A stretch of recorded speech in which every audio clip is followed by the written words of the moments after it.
I'm doing well. Okay, I'm just gonna. All right, okay. Good morning, everyone. So now we have Mark Jamie's back with us. Mark was with us about a month and a half ago, and his talk was so popular, and there was so much meat in it, we brought him back. He's gonna focus specifically on interviewing, and it's really interesting. The last week, what we've had is so many people who have been talking about interviewing and some of the challenges. And so Mark's going to specifically address that. So Mark, I'll go ahead and turn it over to you. Well, good morning. Thank you, Christy. And everybody, good morning. I know you're in your warm homes. It's pretty chilly out there after the big rain came through, but happy holidays, Merry Christmas, Happy New Year, Happy Hanukkah. Really glad to be here. And everybody, I'm sure we're getting ready for the new year and whatever's happening in your lives with the holidays. We wish you the best.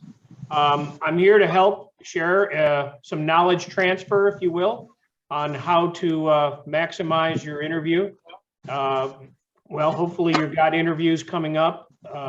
And if you your goal is to land a new job between now and the end of the year, and you're having interviews set up between now and early January, I think this will help get you guys off to the right start. So with that, just a little bit about, I've done this for a while. I've been an executive recruiter, transition coach for people who are between opportunities. I started my own business in '99. I've been a certified partner with Predictive Index since 16. And I got a book. I wrote a book, and I've got a new book coming out in February next year. But the one that I'm really proud of, the first one, Keys to the C-Suite. It's on Amazon, bestseller, doing great. You know, I've been doing a lot of networking over the years. I've been hosting and facilitating CareerNet, which used to be called ExecuNet. Some of you have attended. I know I've seen a few familiar faces on in this meeting. I've also been blogging since 2006. Wow. Lots of stuff on my website. If you don't have a motto or a slogan, I think you ought to kind of brand yourself. That's a good way to keep in tip of mind with your network and people that you meet along the way. So let's talk about interviews. They are like first dates. Good impressions count, awkwardness can occur, and outcomes are very unpredictable, right? So you need to know what your plan is. If you don't have a handle on this, this is your ultimate a planning tool for now through the new year. You know what you are good at. You know what your greatest deliverables are.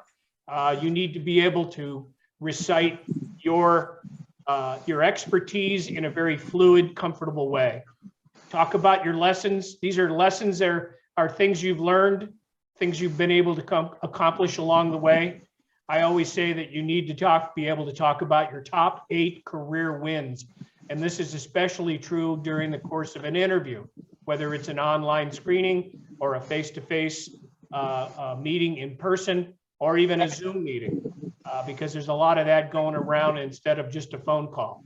And then really understand what your needs are. This helps you with regards to your negotiation, understanding, you know, your relationship with the people you're going to be working with potentially, and what the challenge is in the job. As long as there's balance in your life, that changes as we mature and get older and the kids move away and have families of their own. Now you're an empty nester and you've got more time on your hands. So what that work-life balance is all about, these are critical decision-making criteria. And then of course, can the company afford to pay you what you're worth?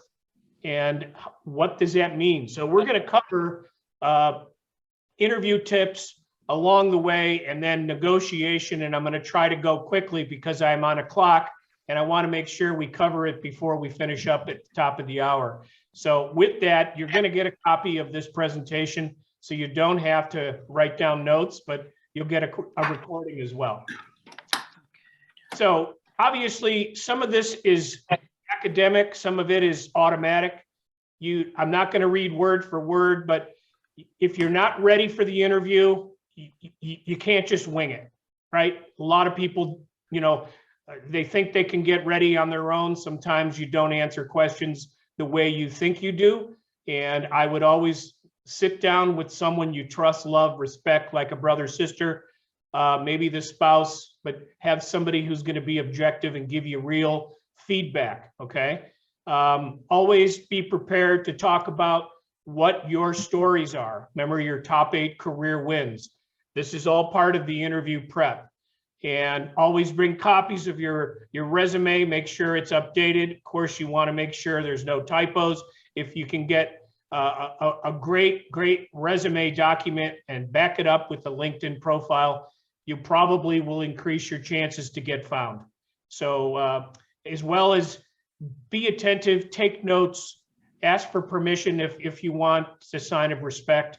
And just these are just basics, but don't forget this is how you're being judged, and good impressions really do matter. So if you haven't researched the company, your goal is to know more about the company than maybe they or the person you're interviewing even knows about the company themselves. Know everything, scour the internet. If you've not done Google Alerts, it's a wonderful tool. It'll alert you the minute the company's name is in the internet, or it's being put into an article, or it's being in the news. You want to know everything that's going on. Get a copy of the financial if they're certainly if they're publicly held. It'd be a little more difficult to do that of a privately held company, but there's ways to talk to people who previously worked there, and you can kind of do the research on LinkedIn to find former or current coworkers that potentially would be able to give you some inside information. And that's when we get into informational interviews. Very important. One of the best tools ever invented by mankind for jobs and job seekers. And I'll go through a little bit of tips on how to maximize informational interviews with you. So what's your story? Some of this might be familiar to you. The ultimate power is to know thyself. The great philosopher Socrates said it all. If you don't know who you are, what makes you tick, your highest and best use, you don't have a brand or a motto or a slogan, you can be forgettable instead of memorable. Your top 8 accomplishments, can't stress it enough. You've really got to have a good positioning statement. That's your 2-minute elevator pitch. When they say, tell me about yourself, the answer to the question is what you currently are doing, not your whole reciting of your resume. Don't put people to sleep by reciting all your career moves and all your jobs, because that's not the question they're hoping to get from you. Unless they say, please recite your resume, don't ever do it, ever. It's a mistake, and they will probably get bored and be thinking about whatever they want to think about. You need to be informative and entertaining to a degree that your story is interesting. Everything else here is pretty academic. Any questions on this, you can put your questions in the chat, or you can interrupt. But again, we're on a clock here, so I want to try to get through this so that we can have a little time maybe at the end for from Q&A. So common questions. Tell me about yourself. How do you handle pressure? Why should we hire you for this position? Some of these are a little queasy. You get a little like, what about your biggest weakness? What do you say? If you don't have a prepared answer to these questions, you will be thought of as someone who's winging it and hadn't really figured out what you want to say. But you better be ready, because most of these questions are asked by many, many people. And of course, what salary are you expecting? Or tell me about a time when you did something amazing. That's called a behavioral style question. If you don't have anecdotal stories, remember that's the top 8 stories, how would you know to be able to talk about a relatable past accomplishment? And I don't know what slides 22 to 25. Hopefully that's accurate. That's where we're going. I think it's maximum I have is 23 slides. But any thoughts or questions on any of these questions, feel free to chime in. But again, you need to be thinking and scripting out answers and then rehearsing these answers so that you're comfortable. You sound like you are not robotic or Frankensteinish in the way that you're answering, but you're fluid. You know, you're talking at the same cadence as the person you're interviewing with, right? That's called mirroring and matching. People who like people are people who are like themselves, right? And if you're like that person you're interviewing with, they will in turn like you. And that's what the ultimate deciding factor is in most candidates that are being in a job interview, is who do they like the most? If you're all qualified to do the job, those are the people you're interviewing against, they're going to choose the one that fits in with the team, blends in and matches with the rest of the people in the department, the zone, the division, or the whole company itself.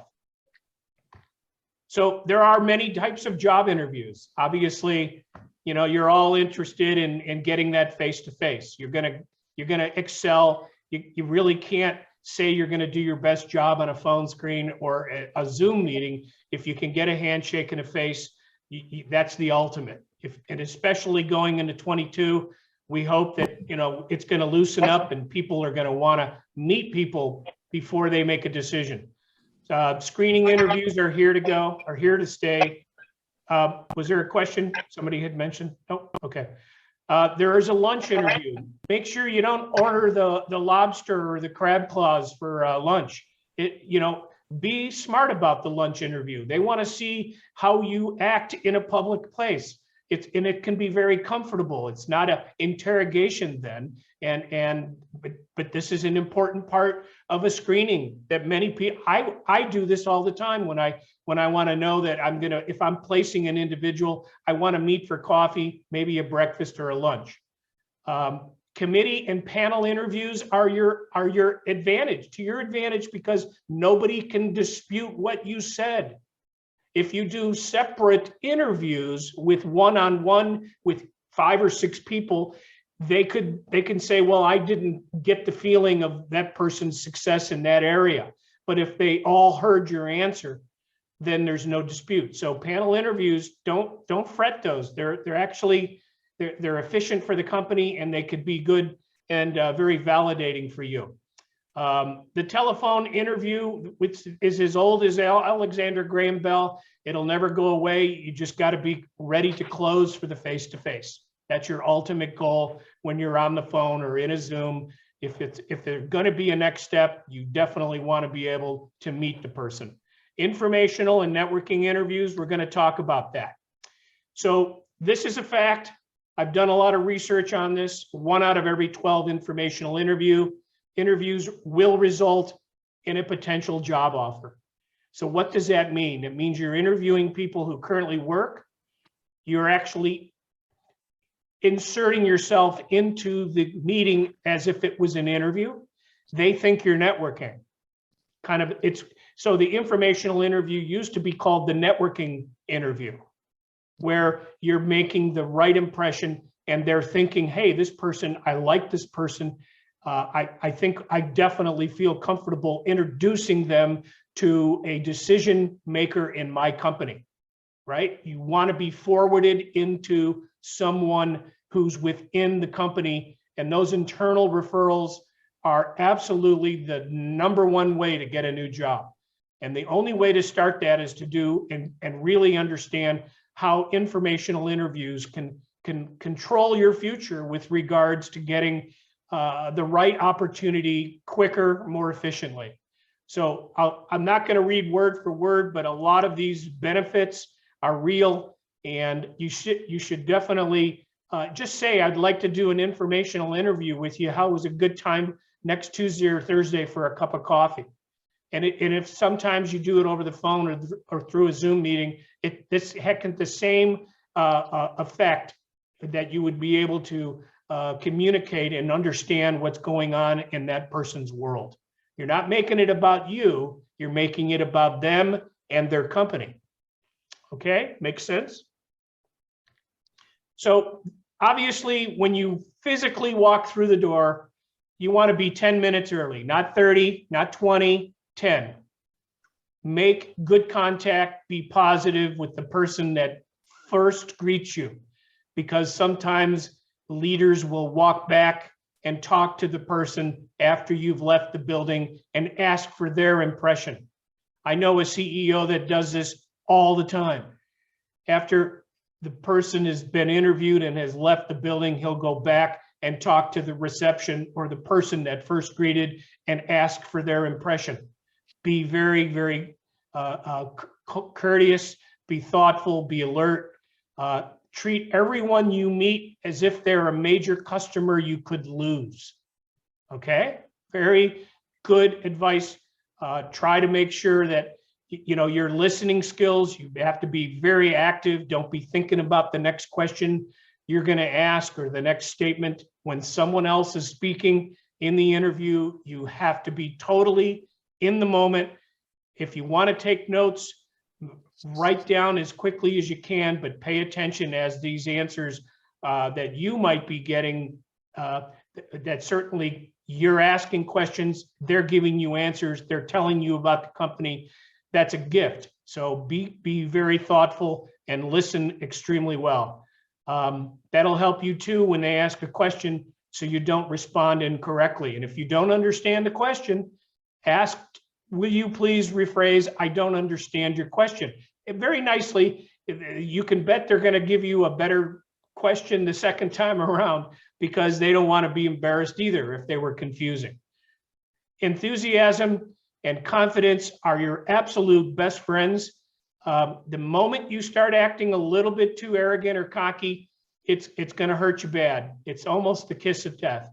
If they think that your ego is a little bit too self-absorbed, you better be careful. Make fun of yourself.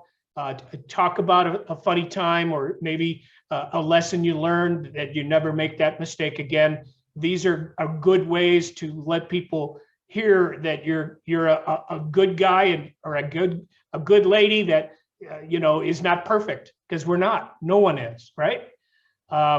Anyway, never answer longer than 2 questions. Your questions never longer than 2 minutes. If you do, and you start thinking I may have talked too long, a little secret is when you think you've talked too long, you already have. So you need to wrap it up. And a good way is to bookend your answer. Start like if they say, why do you believe you're qualified for this position?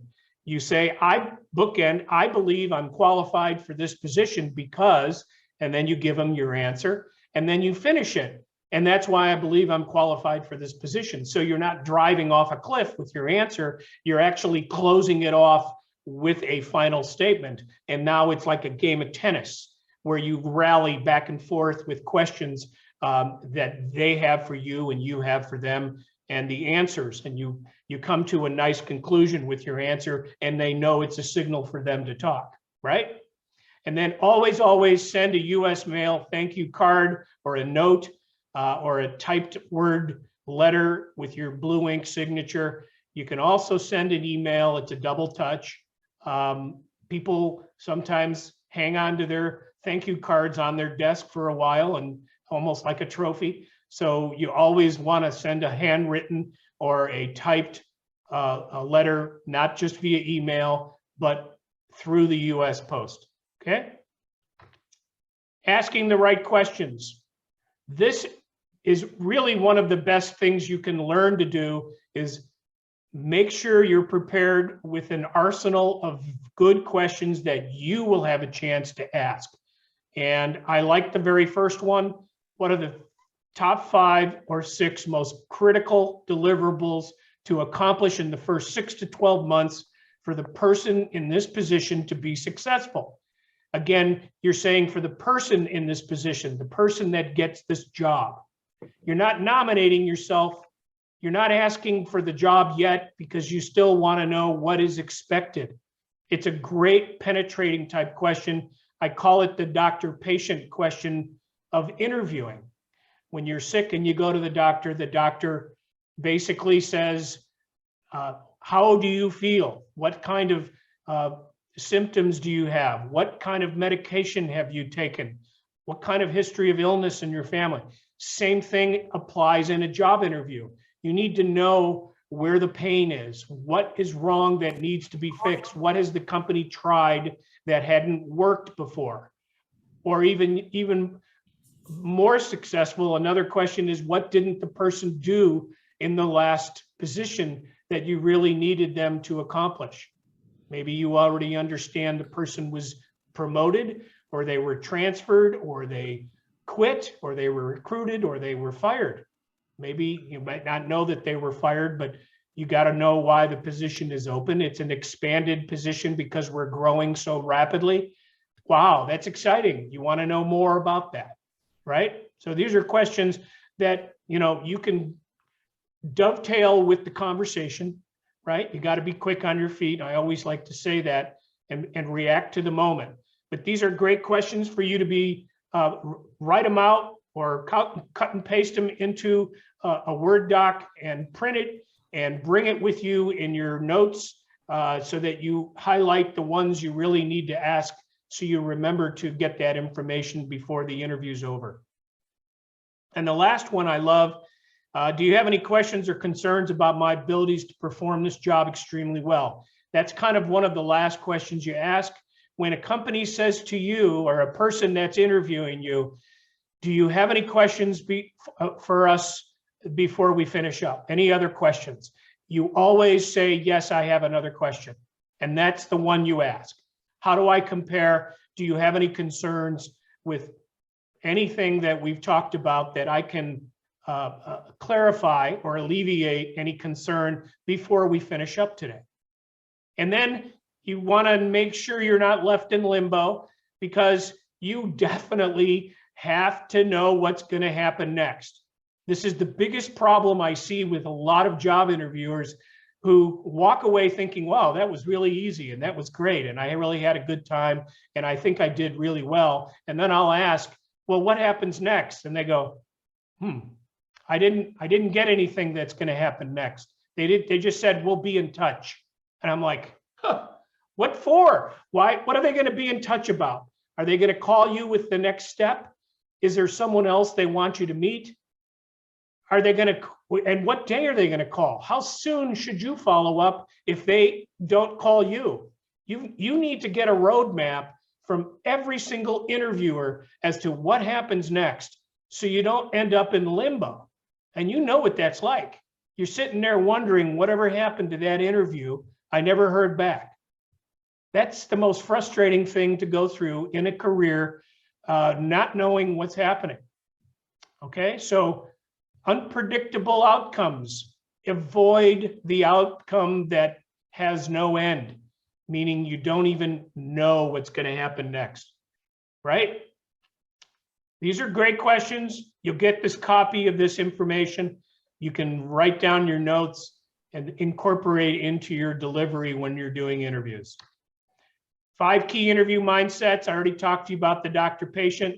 I like the buyer versus the seller. Don't act like you need the company more than the company needs you. I'm not saying play hard to get or act like you don't want it or be aloof. I'm just saying you're acting like a human Switzerland, right? You're neutral. Stay neutral. Ask questions like a consultant would do. You're a solution provider. Very much like the doctor-patient method, you're seeking problems out. You need to know what the person needs to do or what their issue is that needs to be addressed, resolved, say in the next 6 to 9 to 12 or 18 months. And then another way is mindset would be pretend it's the first day. How would you act?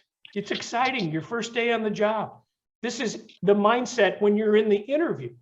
You're rolling up your sleeves, you're taking charge, you're really understanding, you're asking the person, so what are the big things you need to accomplish? Help me understand what's going on. It's the Jerry Maguire type of thing. Help me help you, right? I need to know. You can't talk about what you can do for the company until you understand what they need to have the person be able to get done, like a doctor, right? And the other one is you won the lotto. Let's say you're on the way home the night before a big interview with the CEO and the chairman and whoever else is part of the interview panel, and you pick up a lotto ticket at the Shell station, you go home and you forget about it. The next morning you open up your phone and you realize you won $500 million in the lotto. It's a mindset. And you think, oh my gosh, I got that interview at 12 noon. It's a lunch at the nice restaurant over in Irvine or wherever. What do? Do you go on the meet? You go into the interview? Of course you do. Why not? You got nothing to worry about. There's nothing they can do to ruin your day. In fact, you might even want to buy the company because you just won 500 million. It's a way to relax. It's a way to help you get into your moment and have perspective of, hey, there's nothing they can do to ruin your day. It's a yes or a no. Don't get left in limbo. And you're going to be more neutral. You're going to ask more buying questions. You're going to be naturally curious. And this is the way that I have coached. And I wrote in chapter 5 in my book, the entire breakout of the 5 interview mindsets. I hope these help. Advice from a CEO. And this is direct, verbatim, right from a CEO. This is going in my new book. Be very prepared. If you don't do your homework, it'll show. If you don't know what the company does or you're not sure on what direction they're going, read the CEO's letter to the company or whatever. Talk to someone who works there or someone who previously worked there. How the company is moving forward. Ask great questions. Listen extremely well. Don't sell. In fact, one of the greatest myths in job search is someone has always told you when you get into the interview, you need to sell yourself. I say bull crap, okay? Don't do it. Don't sell. Don't act like a used car lot salesperson, all right? All you're doing is telling. You're marketing. Marketing is sexy. Selling sucks. No one wants to be sold. So be comfortable. Know your top 8 stories and insert 1 or 2 examples as you're hearing about the needs of the company, right? When the doctor-patient method yields pain, then you can insert, hey, I was faced with that kind of problem in one of my other jobs. Would you mind if I offer a suggestion? Holy cow. You're asking for permission rather than blurting it out. Why would you say, well, this is what you need to do? You can't do that in an interview. You would be kind of thought of as an egotistical nightmare, right? Be gentle. Ask for permission to offer a really good idea. I'm sure in 100% of the cases, they're going to go, yeah, tell us. We'd love to hear your advice. We need people like you. So, rambling, a kiss of death, be realistic when it comes to salary. We'll talk about that. Respect the time. Maybe you've been given an hour. Look at your watch and say, we have 10 minutes left. I want to be respectful of your time. If you do that with the CEO or any hiring authority, you're going to get respect. They're going to know that you respect their time. And nothing more important because they're busy and they've got 5 other people to interview and 2 other clients that they have to meet today, and who knows what else they have in their agenda for the day. Resume, 2 to 4 pages. If you're a PhD, I'll give you a little grace, maybe 5 or 6, but make sure it doesn't go to 10 because nobody's going to read a 10-page resume. Just like people don't read cover letters unless they're interested in you, right? Anything else on this? This is verbatim advice on interviewing directly from a CEO, from a billion-dollar company, by the way. Wish list. This comes from HR, someone who exhibits active listening. I didn't write this. This came in a survey.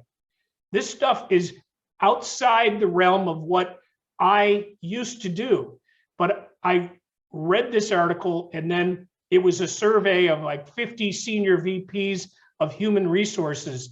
And this is the ultimate result of a survey, and I'm giving it to you firsthand so you can understand what companies are looking for and from an HR perspective, which a lot of this makes sense. I mean, I don't see anything in here that would cause any concern at all. And I like the #1 ideal wish list.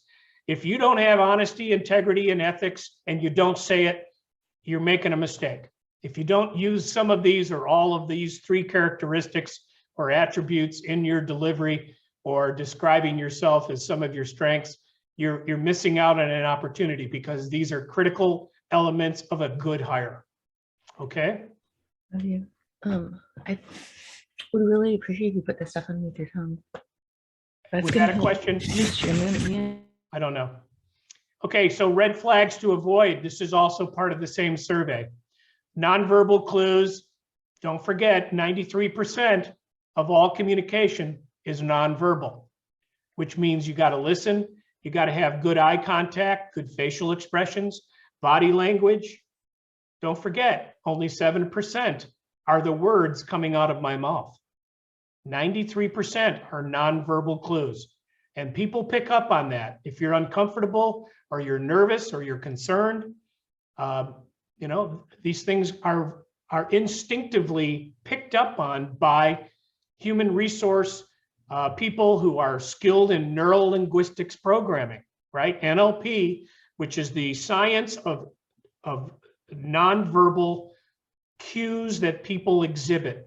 Other people who are very good at this, that are trained, are police detectives, lawyers, even doctors. Doctors can tell whether you're telling the truth or you're making it up or you're just not sure.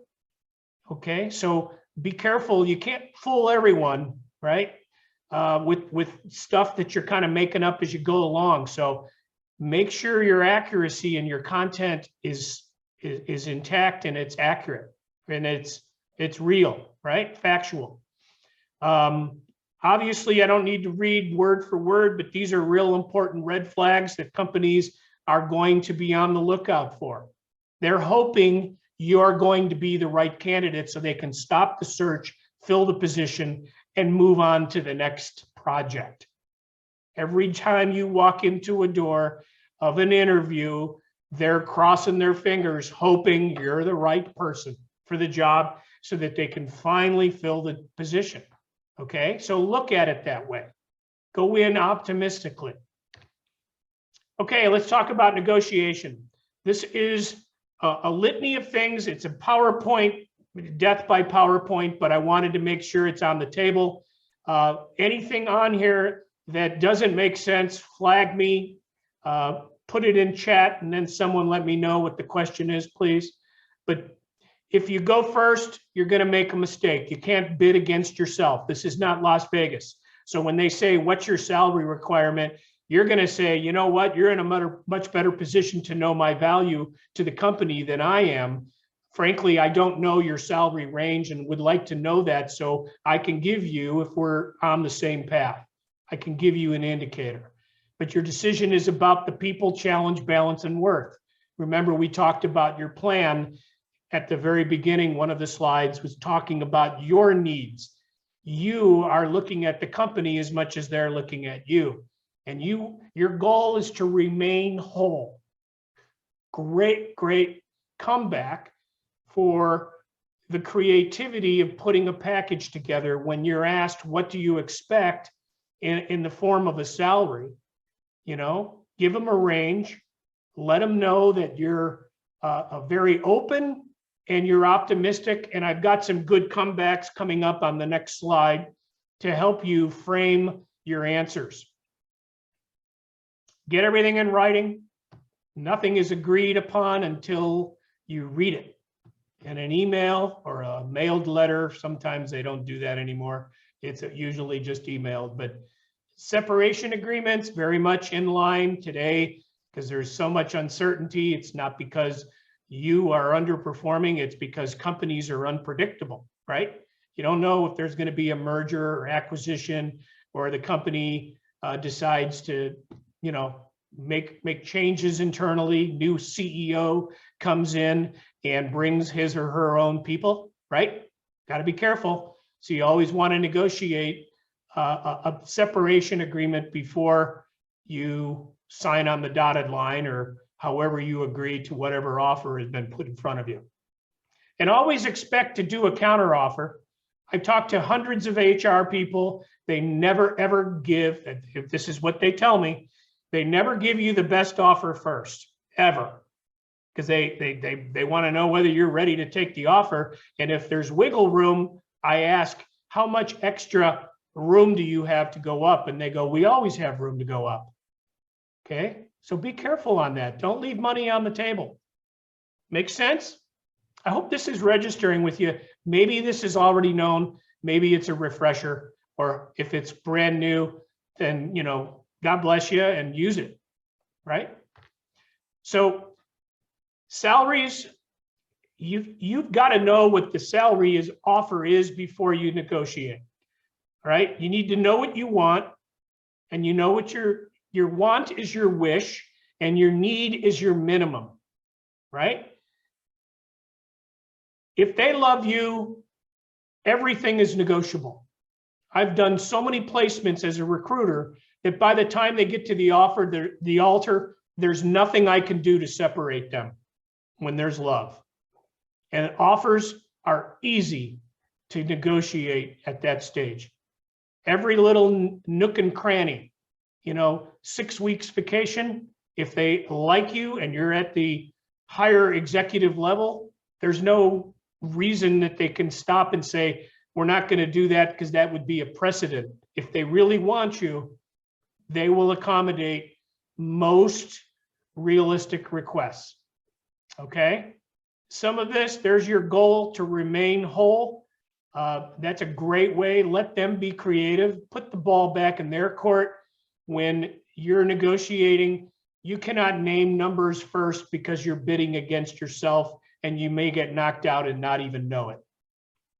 Some of this I'm repeating, but I want to make sure that it's emblazoned with you today and that you've read what I'm talking about.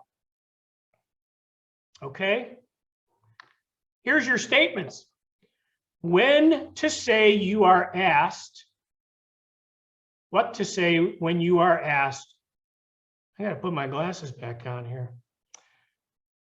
When they ask you for your salary requirements, but not including search firms are, you're going to be very transparent. You do not negotiate with the search firm. They do it on your behalf. So you tell the search firm every single thing. If you try to avoid talking about your salary with the search firm, you're dead in the water. They don't play hardball. This strategy is only for hiring authorities and HR managers, okay?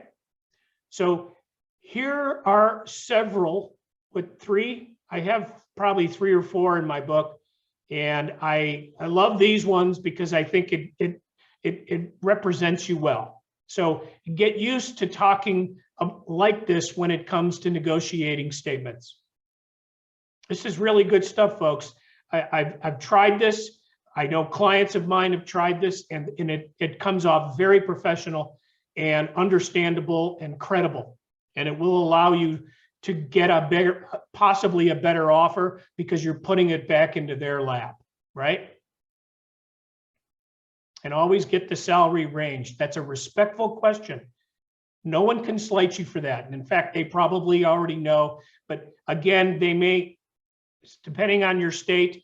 California, you can't ask for salary history. We know that. Some recruiters would be okay to ask the question because they're qualifying. That's why recruiting is very, very popular today. I would highly recommend you have a recruiter strategy. That's a whole different presentation. Maybe we can set that up, and how to deal with executive search firms. I've got another presentation that, you know, Christy and I, we can talk about whatever your schedule is in the future for 22, but that's a really good one, okay? Negotiating second round, not human resources. Say to the hiring manager, this is a great opportunity. I'm excited about working with you and joining your company. These are just responses when you get asked for salary. I'm inclined to accept your offer. However, there are 3 items I want to discuss, negotiate with you. Send an email itemizing by single word topic only. In other words, you're setting the stage for negotiation. Don't let them know the whole reason.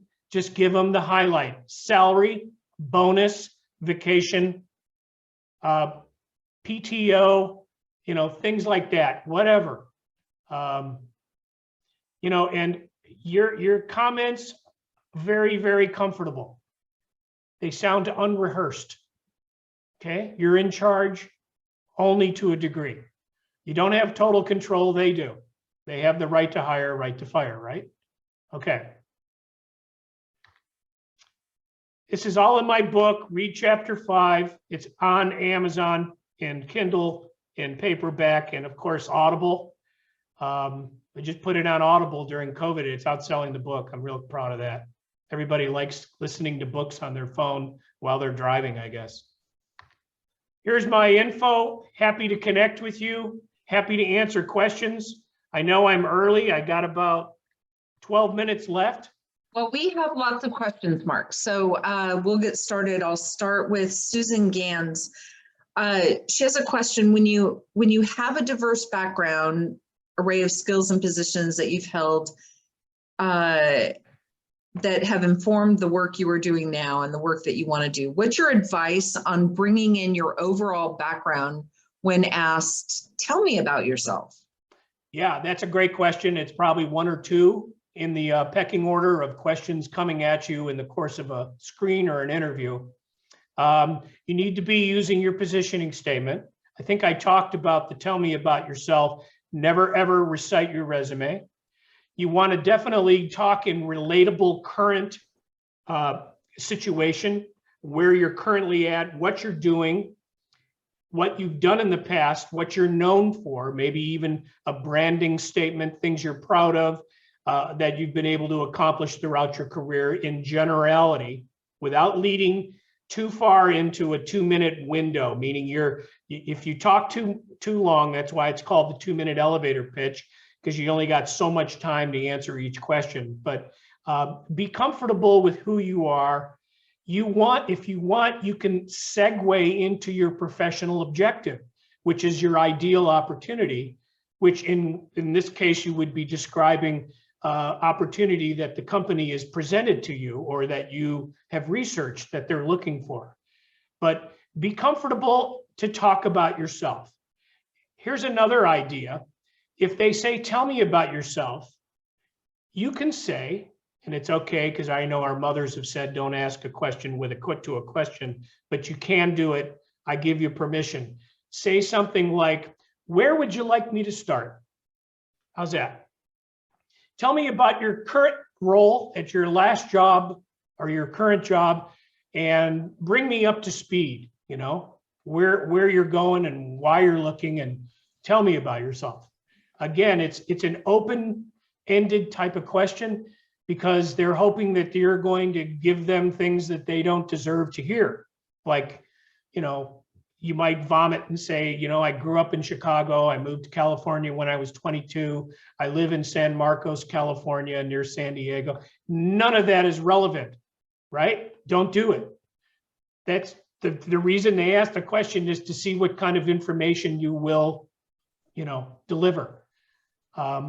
Okay, so more questions. So should we position the last question differently in order to avoid the word concerns? Yeah, you can just say, are there any areas of interest or things that you would like to ask me about before we finish up? Or did I answer all of your questions accurately, or not accurately, but did I give you enough information for you to make the best decision about us going forward? I mean, you can be creative, but the goal is you're trying to benchmark, or at least understand where you stand, and whether or not this thing has life to it once the interview is officially over, right? And it is a trial close when you say, do you have any concerns about my abilities? Because they may say, yes, we do. And now you got one more chance before you walk out the door. Or they may say, you know what, Christy, we really like you as a candidate. We want you to come back and meet a couple more people they've answered your question. You've got that, what happens next, and avoiding limbo, right? So somebody else suggested using the word hesitations instead of, do you have Yeah, I any mean, hesitation instead yeah. of concern? Okay, I more like it. questions. So here's a good one. Why are you leaving your current company? If your current company is so dysfunctional and your boss is awful, what's a good answer? You know, you don't want to ever be negative, number one. You do need to prepare what I call an exit statement. In recruiter world, it's called the RFL. I should have gotten into this and I apologize. RFL stands for reason for leaving or reason for looking. And you need to be ready, even when a recruiter asks you, why are you looking for a new job? Why are you talking to me? You know, you need to be ready and give a perfect answer, scripted out, rehearsed, and sounds unrehearsed. I use the Oreo cookie as a graphic. If you can visualize an Oreo cookie, you've got three parts: the top part, stuff in the middle, and the bottom part of the cookie. The top part is a positive statement. While I've enjoyed several years working with this great company, things have changed. This is the stuff in the middle. We lost our biggest customer, not because of you, or something happened where the company has decided to go a different direction and they're eliminating a group. And unfortunately, it impacted my role and my position was eliminated. And then you get into the bottom part of the cookie, which is, but this has given me a great opportunity to explore new companies such as yours, Mr. Hiring Authority, that where I can, and you and we can have mutual benefit, however you want to structure, but using the Oreo cookie as your RFL, your exit statement. Okay, we have lots more questions and not a lot of time. So let's see how many we can get through. Shiana does anyone have suggestions for evaluating a role with a salary that's below your market value, your minimum, with a seed stage startup? There's significant equity being offered and future growth opportunity with funding, but obviously a lot of uncertainty. Yeah, you got to be in love with that company. Startups are, they'll offer you all kinds of benefits at the tail end if they're actually funded or they're successful. But it's kind of like worth the paper it's printed on, not much until things really go well. And you do not have control over that. So you can take a lower salary if you want, but in today's world, the gas prices are going up, housing's going up, cost of living, taxes, you name it. You got to make a hard choice whether or not you're that desperate to take a job at settling for a lot less than what you normally would accept. Unless you're in love with the company and the product and you believe in your heart that they're going somewhere, you got to make that decision on your own. So. Can you, somebody asks, interviews are typically stressful, and you mentioned that being interesting and entertaining. Can you say more about the entertaining comment? Yeah, people like people who are like themselves. Be personal, right? You know, you don't have to be a robot and answer questions like a perfect actor on stage, you know, or rehearsed to a degree where you come off as sounding canned or overly rehearsed. You want to pause a little bit, take your time, do a little voice inflection if you can, and be relaxed. And you know, that's the likability factor. You know, people will remember you if they really like you and you can do the job. You know, you're going to be number one or two, and you know, negotiation is easier as well. So be personal, be comfortable. If you're uncomfortable, they're going to be uncomfortable. If you're nervous, they're going to be, oh, she or he is very nervous, but maybe they're going to be progressive and give you a chance to kind of really let your hair down. Okay. Patricia Nunez has a question. Patricia, go ahead. Yes, I just added it to the chat, but I had recently heard about, you know, negotiating a severance package, but if it's not part of your initial offer, you know, here you are trying to get into a company and you're asking about departing. So Yeah. how do you broach that subject if it's not part of the initial offer? Well, you always want to bring it up because they can only say yes or no. If they say maybe, well, that's also pretty good, but I would not feel shy about asking that at all, because it's leaving something on the table, especially if you're at a director or VP level and up, right? So be thorough. It's always something I coach because, I mean, layoffs happen all the time. Reduction in force, mergers, acquisitions that are beyond your control. You want to stipulate, hey, if something happens beyond my control, am I going to be protected with a separation agreement that keeps me whole for about 5 or 6 months or 12 months? You can ask for salary that would continue for 12 months or 6, whatever they say, start high, get low, if that's what they do, and also your healthcare benefits, right? To protect you and your family. There's nothing wrong with asking that. Don't feel shy. Hey, Mark, we Yeah. have a few more questions that I'd like to get in. What if you have 5 interviews and 4 go great and 1 is not great? Is there anything that you can do to fix the bad interview after the fact? I would say maybe try to talk to the hiring authority and ask, do I have a chance at being, the one that you're going to make an offer to? What information, if any, that they don't have or they would need to get clarified? I don't know that. I mean, companies are fickle. They make their mind up. They go with another candidate. Hard to predict if you don't know exactly why that's the case. If you don't know why you came in second place, you can only ask. But don't act like you need them more than they need you, is my advice. And be cool about it, because even if they make an offer to the first candidate, doesn't mean that they're going to close. But if you are coming in second place, be magnanimous and say something like, hey, I don't mind being your number 2 choice if you can't close the first person or your first choice. Okay, we're going to try to get one more question in, and then we've got to say goodbye. What advice do you have for interviewing with a board for a nonprofit executive position? Know why what your why is. Why do you want to be on that board? What are you passionate about? If you can't relate to their needs and their passion at their level, then why would they need you? Okay, that's a whole different kind of interview. But if you're going to be representing yourself, if you're trying to get on a board, and they need to know that you really love what they do, and it's a passion of yours. It's part of your why, your instinct, your internal perspective, and they need to know what that means to you. Okay. All right, everyone. We are out of time. Thank you so much for joining. Mark, thank you for a great topic, certainly meaty. And everyone, we'll see you next week. We have our very own Bill Laser, who's going to be sharing some good information about procrastination. So that'll be fun. So everyone, enjoy the weekend. Have a great week, and we'll see you next Friday.